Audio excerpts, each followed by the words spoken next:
저는 아마 오늘 제가 안 해도 특별히 관계 없는데, 여기 워낙 좀 큰 주제를 하셨는데, 우리 주최 측에서 저 사람이 원주 가서 고생을 많이 하는 모양인데, 도대체 뭘 하고 있는가 하는 걸 한번 소개해 보라는 차원에서 이렇게 기회를 주신 것 같습니다. 대개 지금 우리나라 전체가 거시적으로 매크로하게 부딪히고 있는 문제가 무엇인가, 그 속에 지방의 상황이 어떠한가, 또 그 속에 상지대학이라는 특정한 대학이 안고 있는 문제가 뭔가, 제가 지금 일종의 사지에 들어갔다고 볼 수 있는데, 제가 그를 하리라고 예상을 했습니다만은, 도대체 그 살아나기 힘든 곳에 들어가서 어떻게 지금 버티고 있고 어떻게 살아나려고 하는가, 저 개인으로도 살아날 뿐만 아니라 이 학교를 어떻게 살리려고 하는가, 오늘 제가 그동안에 고민했던 걸 하나 말씀드리고, 제가 판단을 잘하고 있는지, 뭘 좀 더 보태면 좋을지 여러분들이 저한테 좀 이렇게 어드바이스 하는 것으로 좀 그렇게 갔으면 좋겠습니다. 대학이 찬 구조적 조건이 어떠한가. 여기 보시는 것처럼 기본적으로 우리 지금 전국의 대학 또는 고등교육기관이 모두 제가 보기에는 공급 과잉이고 수요가 과소한 그런 상태라고 생각이 듭니다. 공급이 과잉이라는 것은 여기 지금 보시는 것처럼 이제 이 고등교육기관이 계속 늘어나는데, 우리가 잘 알고 있는 것처럼 YS 때 그때 이제 대학 설립 준칙주의라는 걸 내걸고 대학을 엄청나게 많이 세웠습니다. 한 100개 정도 이상이 늘어났어요. 지금 이렇게 돼 있고, 그러니까 대학이라는 고등교육 공급기관은 엄청나게 확대되어 있는데, 여기 지금 보니 이게 지금 안 나타나는데, 합계 출산율이 1960년대에 한 6.0명, 한 6명 태어나던 출산율이 계속 지금 줄어들어서 작년에 0.72까지 떨어져 있고, 올해는 지금 몇 가지 전망이 나오고 있는데 0.70에서 0.74 정도 그렇게 예상을 하고 있습니다. 그러니까 공급은 늘어나 있고 학생 수가 줄어드니까 이 속에 이게 모든 대학에게 균등하게 영향을 미치는 게 아니고, 서울에서 멀수록 또는 사립대학일수록, 그 다음에 그 사립대학이 분규나 이런 게 있을수록 이게 디퍼런셜하게 작용을 하기 때문에, 그 중에 가장 치명타를 안고 있는 것이 상지대학이라고 볼 수 있습니다. 그러니까 이게 나타나는 문제가, 요게 이제 그 결과가 입학 정원을 채우지 못한다.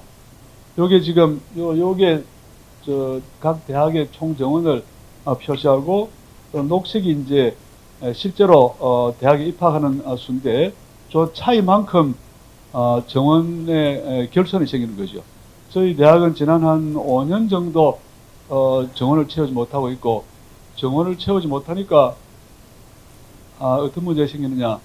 지금 등록금 수입으로 지금 이제 다들 살아가고 있는데, 등록금 수입이 줄어들고, 그러니까 지금 도저히 안 되니까 교직원 급여를 지금 삭감하는, 올해 32%, 작년에 45%까지 거의 한계선을 지금 달리고 있습니다. 제가 지금 내년에는 10%를 지금 개선하려고 하고 있습니다. 지금 몇 가지 일들이 진행이 되고 있는데, 어쨌든 10%를 회복하는 게 내년 1차 목표가 되겠습니다. 그 다음에 이제 나라 전체로 보면은 이게 제가 좀 과격한 용어를 써서 좀 죄송한데, 우리 인구가 이제 2020년에 정점에 도달했고, 이게 이제 전체적으로 하강하는 이런 그 추세를 보이고 있기 때문에, 저는 이런 현상을 피크 코리아다, 우리가 너무 좋아할 필요가 없고, 인구 구조 면에 있어서나 전 세계의 변화나, 우리 이제 인구가 줄어든다는 거는, 우리가 지금 작년에 23만 명이 태어났습니다. 인도 신생아가 작년에 2,320만 명이 태어났습니다. 인도 천재라는 KBS 다큐멘터리가 있는데, 여러분 꼭 한번 보시기 바랍니다. 작년에 2편이 나왔는데요. 지금 전 세계 AI나 이런 첨단 영역을 인도 천재가 다 주도하고 있습니다. 중국 천재, 대만하고 중국 천재들은 좀 하드웨어에 좀 밝은 것 같고, 인도는 소프트웨어에 강한데, 어떻게 해서 그 나라가 인도 천재들이 세계를 주무르고 있는가. 지금 미국의 빅테크의 거의 대부분 다 인도 출신들이 지금 이끌고 있고, 이번에 해리스가 되었으면 아마 우리가 참 대단한 그 장면들을 많이 봤을 텐데, 우리가 그거를 생각하면 23만 명이 태어나서 도대체 AI 어디까지 따라갈 수 있는가? 아까 수많은 가능성이나 우리가 해야 될 일을 이렇게 제시를 하셨는데, 인구는 양적의 양의 문제이기도 하고 동시에 도저히 넘을 수 없는 질의 문제이기도 하고 우리가 그 문제에 지금 봉착해 있다. 저는 그렇게 생각합니다. 오른쪽 요거는 이제 0.72를 대입할 경우에 이제 이 검은색 2,820만 정도 이제 2100년에 이렇게 줄였다는 것이고, 중앙대 마강래 교수가 그거를 똑같은 자금을 수도권에 투입할 때, 지방에 투입할 때, 수도권 지방에 균형되게 투입할 때 인구를 증가시킬 수 있는 힘이 어느 정도냐 봤더니 지방에 지속적으로 투입해야 인구가 늘어나는 효과를 더 거둘 수 있다. 저는 이 설명이 합당하다 봅니다. 왜냐하면은 수도권은 다 우리 수도권 대부분 살고 계시지만은 너무 사람이 많고, 사람이 많으니까 집값이 비싸고, 그 다음에 이제 그 생활에 필요한 비용이 비싸고, 도저히 애를 낳아 기르기 힘들고, 지방은 상대적으로 굉장히 좀 그 생활 비용이나 투자하는 데 들어가는 비용이 좀 저렴하기 때문에 훨씬 더 예를 들면 20조를 투입했다? 그럼 그게 생산으로 활용되거나 생활로 활용될 때 효과가 더 크다, 이렇게 볼 수 있습니다. 자, 이런 구조적인 조건 외에, 안 좋은 구조적인 조건 외에 저는 이제 그동안에 대학을 경영하는 분들이 또는 대학 전체 구성원들이 대학은 이런 것이다, 대학을 이렇게 운영한다라고 하는 어떤 그 하나의 관념 체계가 있는데, 저는 그게 이제 구형 대학 모델이 있고, 지금까지 구형 대학 모델이 있고, 앞으로는 신형 대학 모델로 이거를 바꿔야 된다. 그러면 적어도 살 수 있는 길은 찾을 수가 있다, 논리적으로. 이걸 얼마나 실행하느냐 하는 것은 이제 전체 대학 구성원들의 노력이 어떻게 결집되느냐의 문제겠죠. 구형 대학 모델을 제가 특징을 몇 가지 말씀드리겠습니다. 초저출생이 지속되는 상황에서도 이 생각을 바꾸지 않습니다. 학생은 청년 학생 이렇게 돼 있고, 국적은 한국인이고, 수업이라는 것은 주로 강의실에 사는 것이고, 수익 모델은 오로지 등록금 수익에 지금 의존하고 있습니다. 제가 상지대학 총장으로 자꾸 상지대학 말을 해서 미안한데, 이거 전형이 이렇게 돼 있고요. 수많은 대학들이 저는 이 모델로 살아가 있다고 봅니다. 순천향대학은 최근에 송병국 교수님이, 제가 그분 총장 되리라고 예상을 했습니다만은 제가 통화도 했는데, 순천향대학은 좀 수익 모델이 좀 다릅니까?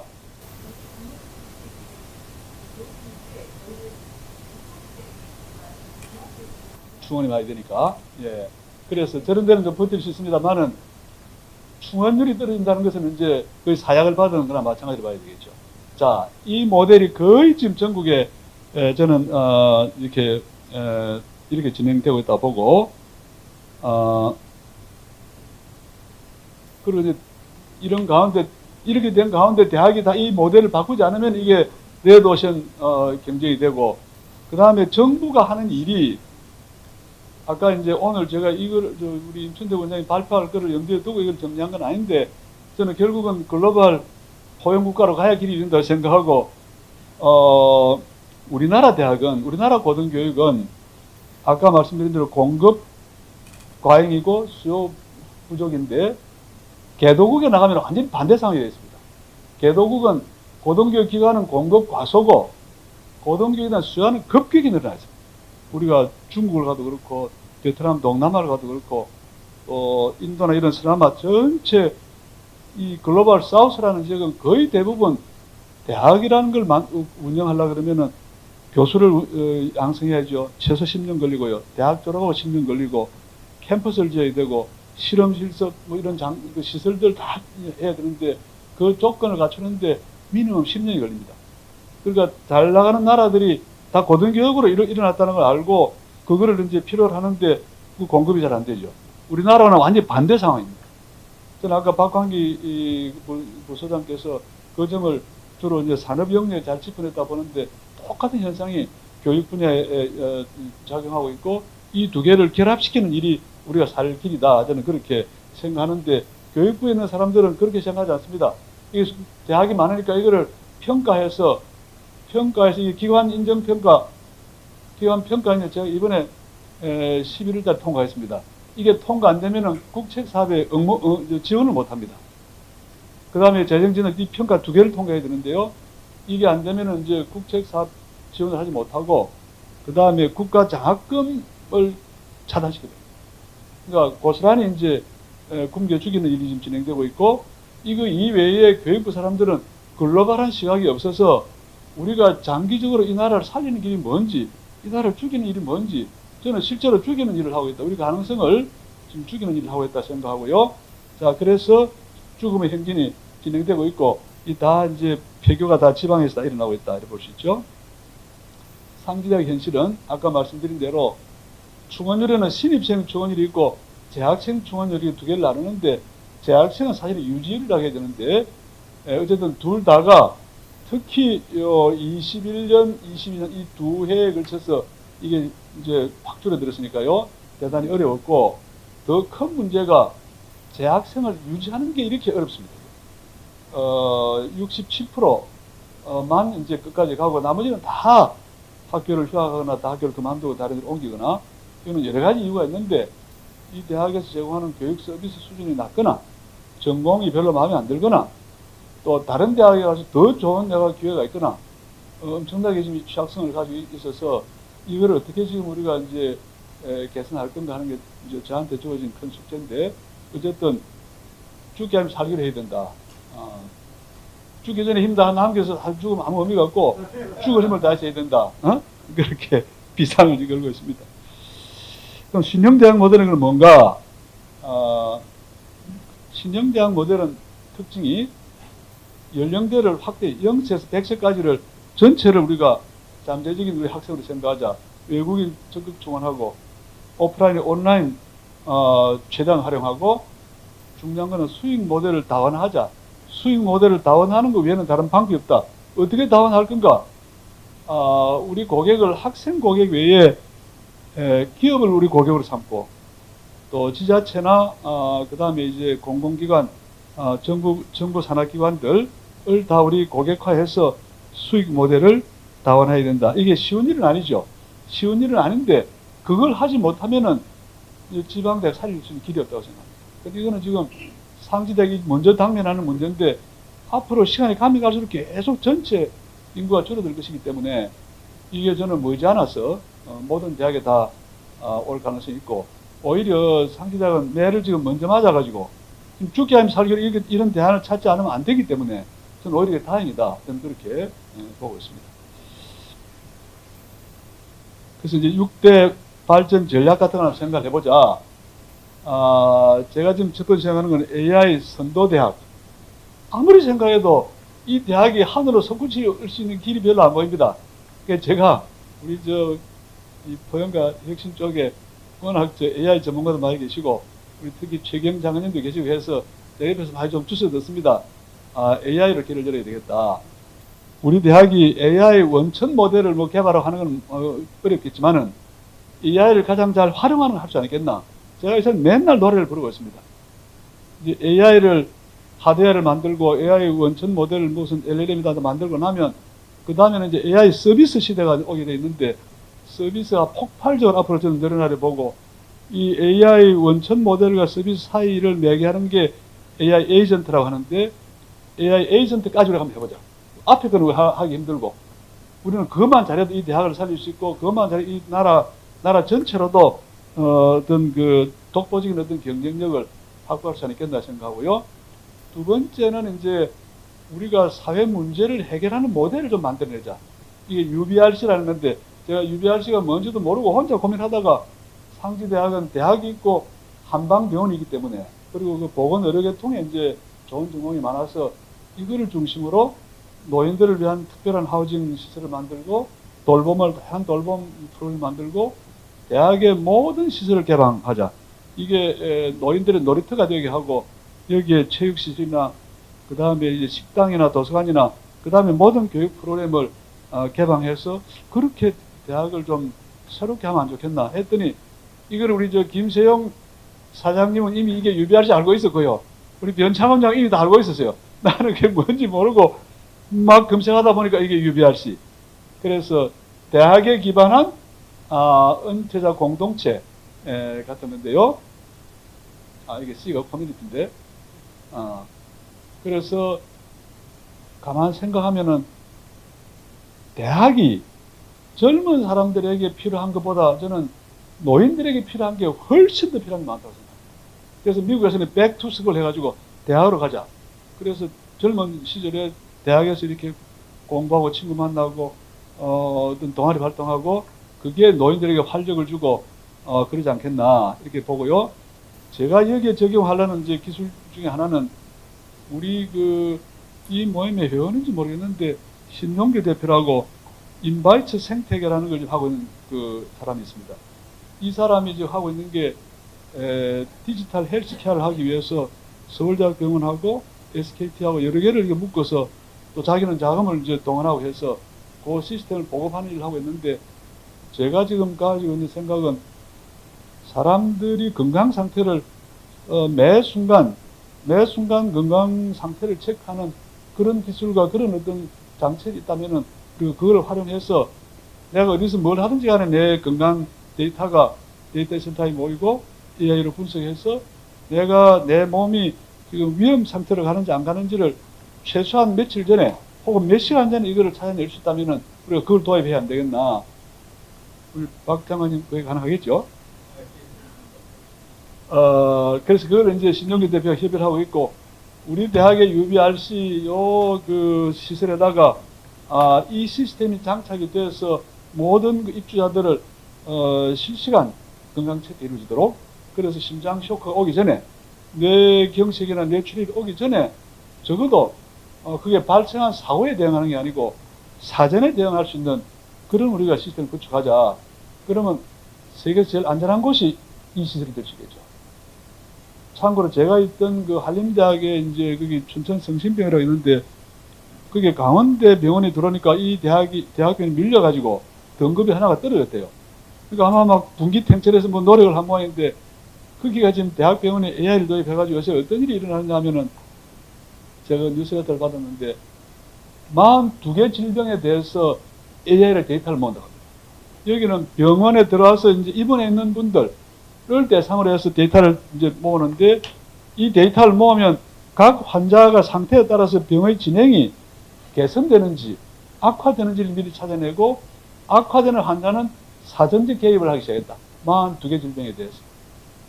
또 이 대학은 최양희 장관이라고 서울공대 교수하던 분이 총장으로 가서 이번에 AI의 바람을 불이켜서 지금 엄청나게 지금 그 진도를 했는데 우리는 이제 겨우 시작하려고 그러고 제가 있던 데는 그렇게 지금 진행이 많이 돼가지고 최근에 AI 조교를 개발했다고 합니다.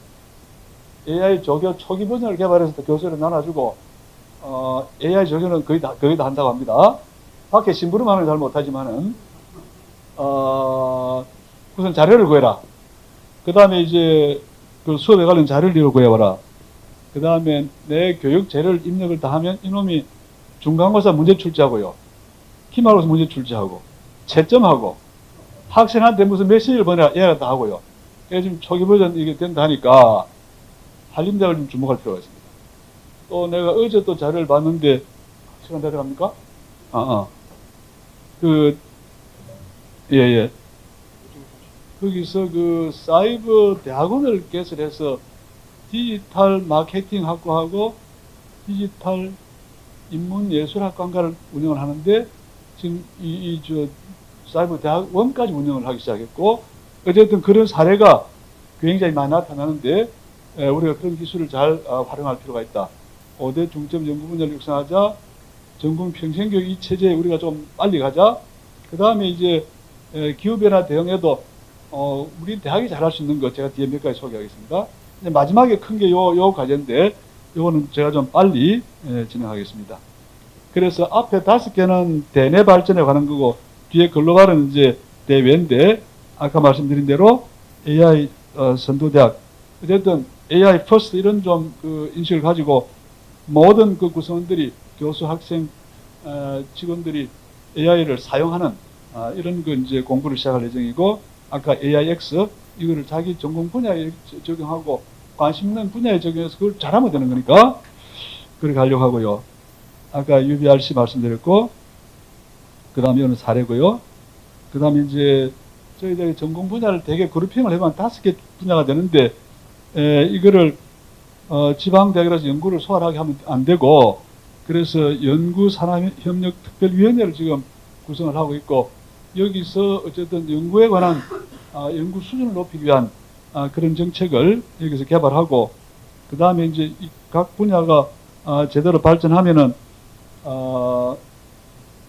이런 용어가 적당한지 모르겠는데, 여러 분야별 이제 연구소가 있고 연구팀들이 가동이 되면 최종적으로는 상지 한림원 같은 걸 만들어서 연구비를 조달하고 지원하고 바깥으로 연결하고, 그래서 이 연구의 엑셀런스를 확보할 수 있는 그런 좀 일을 해야 안 되겠나.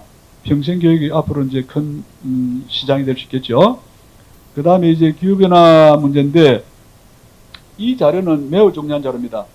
이게 EU 산하의 코페르니쿠스라는 기후변화 분석하고 이렇게 이 자료를 제공하는 서비스하는 기관이 있는데, 여기 보시면은 작년에 1년 산업혁명 직전과 이렇게 비교해서 전 지구의 연평균 기온이 작년에 1.48도가 올라갔다는 걸 밝혔습니다. 올해 지금 어떻게 예측하느냐면 올해 1.55도를 돌파할 것으로 그렇게 얘기하고 있습니다. 문재인 정부 때 탄소 중립을 이야기하면서 그 과거 파리 협정 등등, 또는 여기 송도에서도 회의하면서 나온 게 1.5대 묵자라는 이야기를 계속 했는데, 1.5대 묵는 저는 이미 실패하다고 봅니다. 작년 올해의 세계 기후변화가 그렇게 진행이 되고 있기 때문에 지금은 이 현실을 직시하고 훨씬 더 강도 높게 훨씬 빠른 속도로 여기에 대응하지 않고서는 어렵습니다. 강충명 박사가 연구하는 게 이미 밖으로 나와 있는 탄소를 포집하고 흡수하는 그런 기술을 미생물을 가지고 한다고 그랬죠. 다른 거 다 지금 집어치고 그게 몰두해야 됩니다. 거기에서 길을 열지 않으면 우리가 배출을 줄인다는 것만 가지고는 어렵잖아요. 그래서 정말 획기적인 일이 많이 발생해야 되는데, 상지대학의 지금 그 연구 역량 아직 좀 미흡하고 규모가 작고 한데, 이 팀들이 잘하는 게 강원도 산불. 전 국민들이 강원도 산불에 엄청 걱정합니다. 봄 되면은 막 이 영동 지역에 또 올해도 어디서 불이 날지, 고성에서 강릉 동해까지 안전한 데가 없어요. 그게 이상합니다, 그게. 무슨 지풍? 거기 고성하고 간성하고 어디가 무슨 바람이 돌개 바람이 부는지 해가지고 그런 현상인데, 그게 무슨 무슨 특별한 용어가 있어요. 한번 생각해 보십시오. 그래, 이제 이 산불이 많이 나오고, 우리 대학에 산불에 관한 연구팀이 하나 있고, 탄소 중립하는 그 센터도 있고 해서, 우리는 라이즈 사업에 그거 하자, 그거. 그래서 강원도에 좀 특별히 문제가 많은 산불을 감시하고, 빨리 이걸 알리고, 긴급 대응하고, 사후에 이거를, 교육하고 해서 전체 주민들이 산불에 대한 민감도를 높이고, 최대한 이거를 할 수 있도록 산불하고, 그 다음에 이제 여기 전통시장 등등 이 몇 가지에 좀 집중해서 올해 내년에 연구를 좀 많이 하려고 합니다. 글로벌 문제입니다. 제가 우리 학생들이 국내 학생은 좀 줄어드니까 해외에서 학생을 발굴해야 되는데, 지금은 대개 우리 국제교류처에서 하고 있는 게 중국 학생을 많이 모집하는 거를 그 중간에 에이전트가 있어가지고 하여간 요새는 시장적으로 이렇게 합니다. 그건 그대로 하고, 그거를 넘어서서 무궁무진한 자원이 지금 여기에 있다. 한류팬이 2억 2,500만 명이라는 거고, 한산기업의 수가, 이거 통계가 별로 명확하지 않습니다. 내가 하도 답답해서 우리 김기창 교수한테 물어봤더니 11만 개 통계를 제시했고요. 우리 김흥종 원장님 이거 빨리 좀 통계 좀 주시기 바랍니다. 저분이 우리 대외경제정치연구원장을 하셨는데, 내가 이제 한번 질문을 제기했더니 본인이 글로벌 한상 전문가라고, 내가 전문가라는 걸 알았고, 빨리 필요한 통계를 좀 주시기 바랍니다. 11만 개, 저는 한 20만 개도 안 되겠나 싶기도 하고요. 그 다음에 이 한상기업에 종사는 종사자가 얼마나 잘 통계가 없습니다.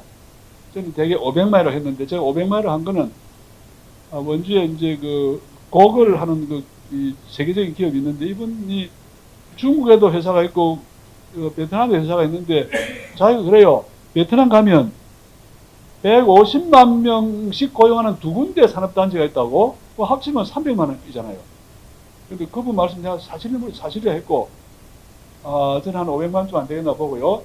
한인 동포가 708만 명, 자, 이 세 그룹은 공통점이 있습니다. 한국을 다 좋아합니다. 조건을 따지지 않습니다. 한국에 다시 오고 싶어 하고요. 한국을 보면 그거 사고 싶어 하고. 그런데 모두 대개 일방적 사랑. 뭐라 그래요? 원웨이 러브? 그래서 제가 좀 마음이 아프기도 하고. 그래서 제가 이러면 안 된다. 그래서 이분들을 살리는 일을, 우리하고 이게 인연을 맺는 일을 하는데, 그래서 세계 한류의 날을 한번 만들어봐요. 세계 한류의 날. 아직 세계 한류의 날이 만들어지지 않았습니다. 이분들이 강원도가 먼저 일을 시작해보자. 이거는 국가 전체 일이기도 한데, 우선 강원도 시작하자. 그래 내가 가만 따져보니까, 한류의 출발이, 발상지가 강원도 춘천입니다. 겨울 연가에서부터 시작을 했고, 겨울 연가가 이게 뭐 춘천 시내도 그렇고 남이섬도 그렇고 엄청나게 인기를 끌었는데, 아무도 춘천 사람들이 한국에 여행 왔다가는 일본 그 분들을 손잡고 환영한다 하고 내가 한번 식사 초대하겠다 하고 그러지 않았어요. 그냥 왔다가 일본에 갑니다. 이게 대부분 이제 한류 팬들에 대한 그 다음에 대접이 그렇게 끝났는데, 이분들을 나는 초청해서 한류의 날을 선포하고 다음날 강원도 18개 시군에 다 보내서 한류의 고향 사업을 좀 해야 안 되겠나. 그래서 초청하고 같이 밥도 먹고 홈스테이도 하고 이렇게 해서 이 인연이 쌓이면 일방적인 관계를 유지할 때보다는 서로 호혜적이 되고 쌍방향이 되고 하면은 이게 또 오래가지 않겠나. 저는 그렇게 생각합니다. 그래서 한류 빌리도 만들고 등등 이거를 지역사회에 같이 해서 대학도 살아나고 지역도 살아나고 이렇게 한번 해보면 좋겠습니다. 대학은 1차적으로 사이버 대학을 운영해서 한 10,000명에서 한 20,000명 정도 세계 전역에서 학생들이 참여하는 그런 사이버 대학을 운영할까 생각 중에 있습니다. 여기 있는 거는 뭐 대개 이게 결국은 우리 대학만 대학의 학생만 드리는 게 아니고, 아까 글로벌 보행국가 말씀하셨는데, 저는 우리나라는 지금 서서히 죽어간다 볼 수 있습니다. 우리나라를 앞으로 10년 후, 50년 후, 100년 후에 이 나라가 건재할 수 있다는 것을 아무리 저는 생각이 낼 수 없습니다.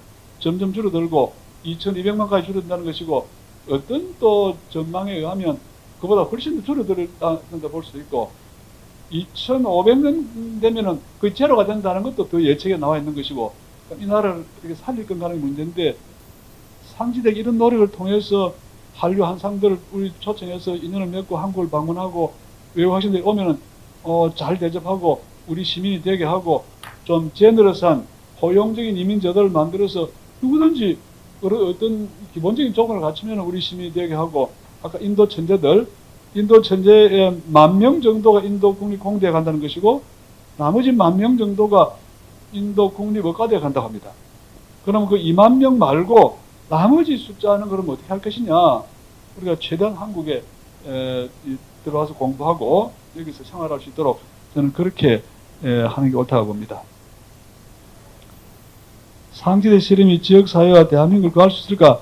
제가 좀 이렇게 좀 강한 주장을 여기서 제기를 했는데, 지방대학의 외국 학생들을 유치해서 잘 대접하고 잘 키우고, 역량 있는 그런 그 사람들을 이렇게 키울 때, 이 사람들이 앞으로 계속 일정한 수 한국에 들어와서 한국의 시민으로 만약에 살아가면 그게 무너지는 인구 기반을 이렇게 지탱할 수 있겠나.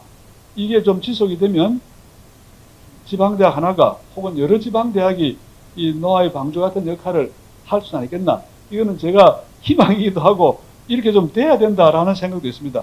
그렇게 하지 않고서는 출산율을 높여서 우리 인구를 확보한다는 저는 어렵겠다, 그렇게 보고 있습니다. 그 다음에 이거는 이제 인도 천재에 대한 이야기, 여러 가지 이제 미국의 빅테크들이 이 사람들을 다 리더가 되고 있다. 아까 제가 말씀드렸습니다.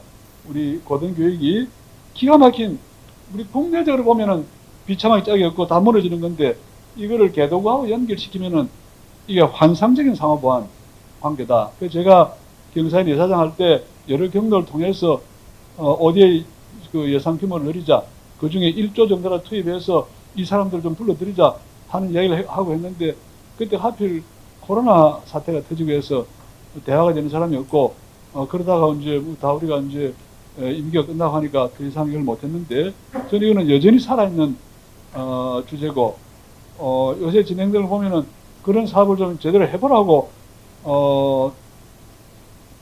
정권 개최가 좀 빨리 일어나지 않나 싶기도 하고, 빨리 일어나서 정부에 들어가는 분들은 꼭 이거 좀 명심하고 좀 잘 좀 해주시기 바랍니다.